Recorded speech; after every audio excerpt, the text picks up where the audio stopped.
Ross in Los Angeles. He has been, he's been out and about all weekend, hasn't he? Rallying support for himself.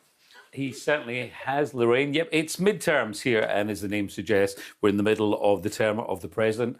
Biden elected in 2020, up for re-election again in 2024.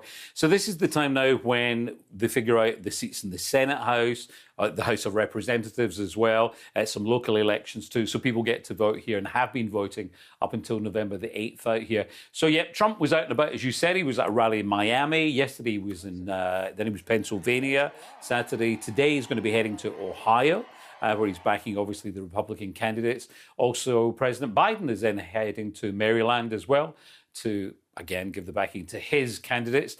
Trump visited Iowa on Thursday, and that was where, as you mentioned there, he teased this, yep, he could be back. He could very well be back. Stand by your beds. Yeah, it's quite fascinating, isn't it? It's bizarre American politics, because the president just gets his feet under the table and then they have to start campaigning again for midterms, and then that goes, and then they've got to start campaigning again, and no wonder they don't get any blinking work done. Exactly. That's exactly true.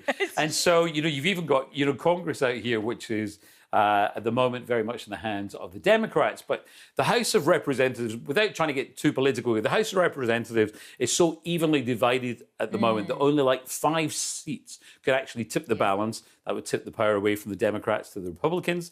The Senate is split at 56 each. So that just means that if the Democrats lose a single seat, then the Republicans get the majority.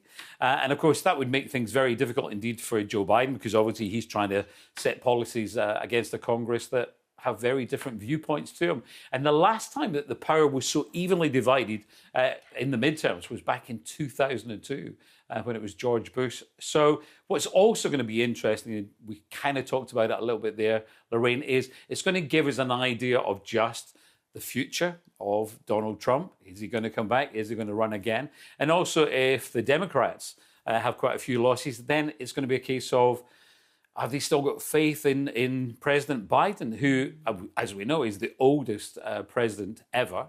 And if he runs again and then gets through, by the end of his term, he will actually be 86. He turns 80 in just a couple of weeks. So, yeah, it's a very interesting time indeed. So a lot to look forward to out here, or not, as the case may be.